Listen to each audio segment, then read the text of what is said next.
Thank you to all of you that are visiting with us tonight. We appreciate your presence here. Council, if you don't mind, let's move on to approval of the minutes from the regular meeting dated February 4th. Mr. Mayor, I've had an opportunity to read those minutes, and I believe we should approve them as written. Second. Motion made and second to approve the minutes from the February 4th meeting. All in favor signify by using your voting sign. Motion passes unanimously. Thank you, Council.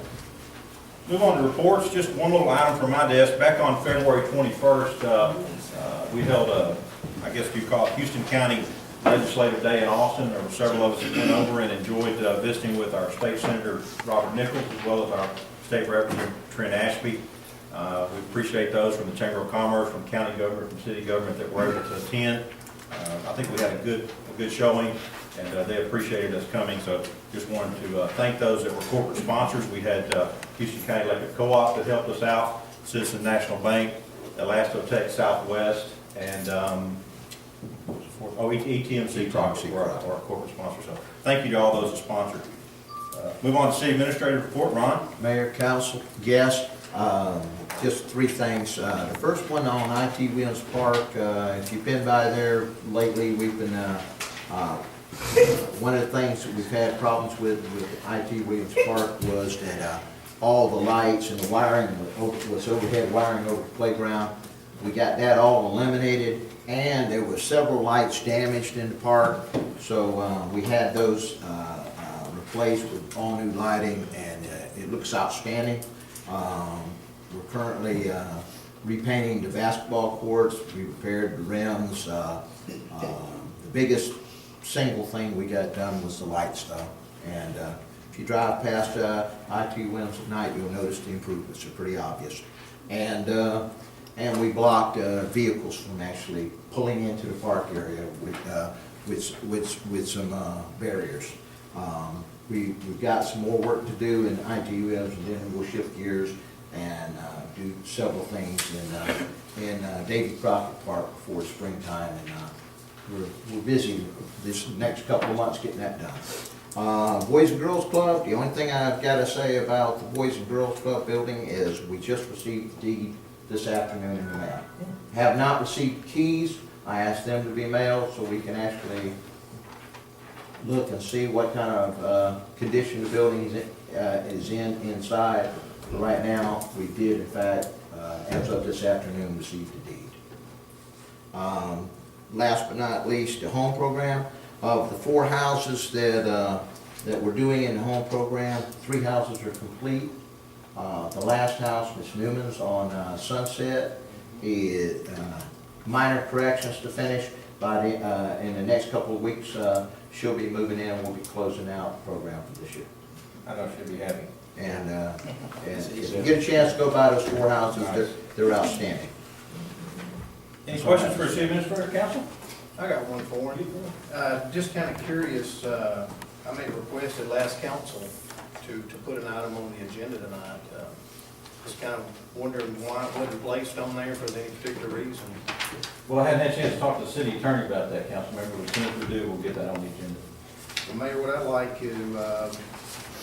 like to call a special call meeting 1 week from tonight, that'd be Monday week at 6 p.m. to discuss, executive session to discuss personnel matters, to discuss and consider any action on job performance and employment of city administrator. It's my second request. Thank you. Appreciate the request, Councilman. So will that be on there? I'd love to see what we can do. Anybody else have anything for Ron? I think it'd be prudent to also request the same. Okay. 1 week from today, be wonderful. Anything else for Ron? Very good. Council, we're going to move on to item number 6, which is presentation, discussion, and acceptance of our fiscal year 2012 audit. We have with us from Acton Roadie, Molly Averly. Welcome. Thank you. I'll start with a big reading report.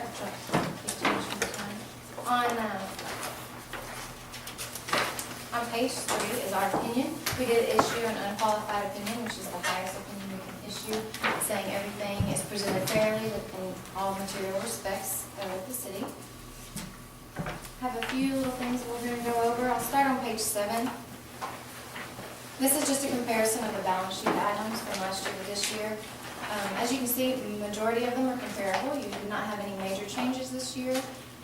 No real major additions to capital assets or debt service. Significant changes for the year in your governmental activities were down about $252,000. That was majority due to court fine receivables. There was a little tweaking of the reporting issue there, so it brought that down. Your capital assets, the majority of the decrease there were depreciation, current depreciation for the year in both governmental and business type activities.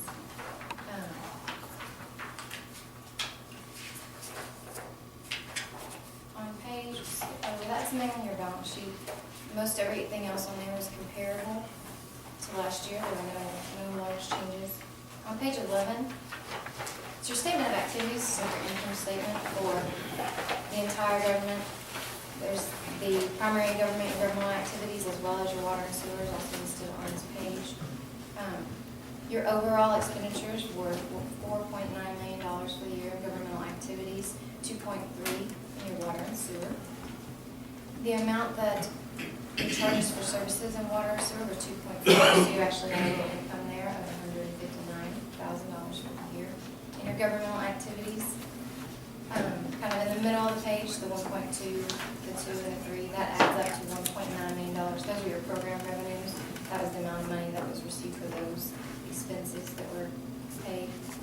Down toward the bottom, your general revenues, your property taxes, sales tax, and other revenue tax came to about $3.1 million for the year, which brought your change in net assets to these government-wide statements of $47,000 for the year. You brought that up a little bit.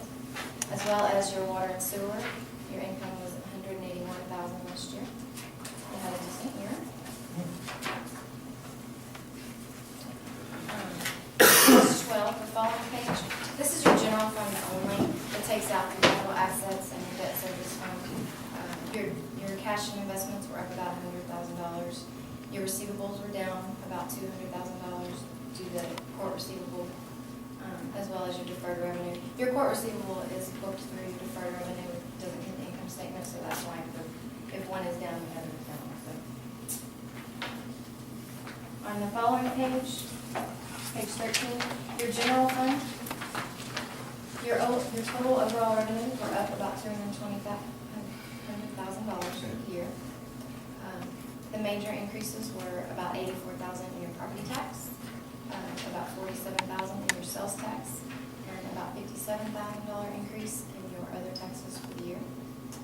All of your other revenues were pretty comparable in the general fund except for sanitation. You were a little bit lower this year by about $30,000. Last year was a little bit drier than it was this year, so it's higher to this year. Your overall expenditures in the general fund only were up about $182,000. There was no real significant department where that increase was. They were slightly up in all departments, just minimal. In your non-major funds, your grants and donations were down about $790,000.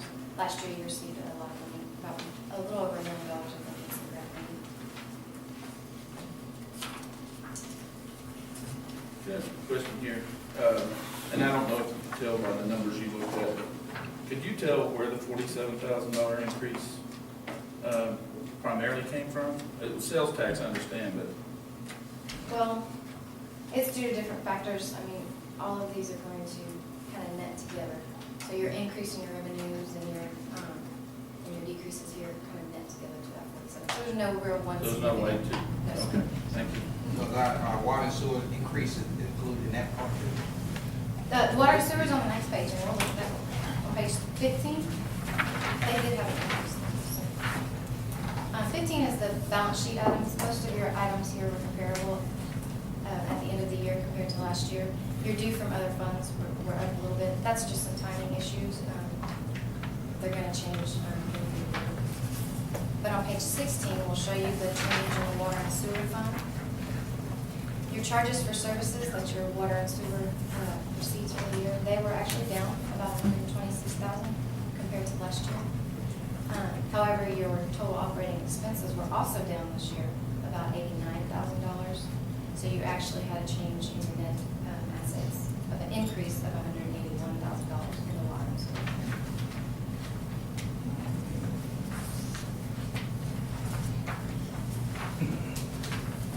The several pages after that are a lot of your notes, just goes into a detailed explanation of some of the amounts.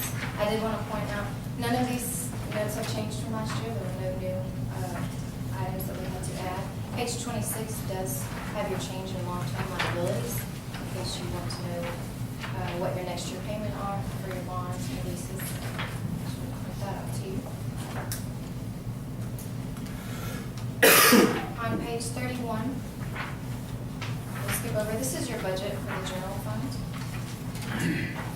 And overall, you stayed pretty good within budget. You had several little variances at the end of the year where you were over budget in your expenses, just slightly, and a lot of that has to do with some accrual entries that we come in and we book at the end of the year that y'all don't account for in your budget, just some timing issues, AP issues, accrued payroll, things like that. But overall, you had a $27,000 positive variance in your budget. So that's good. Is there a way for us to budget for these changes? You can. So, Does it make sense for us to do that in planning our budget? it makes sense in the essence, you'll have a better view of what your actual expenditures are gonna be for the report, is basically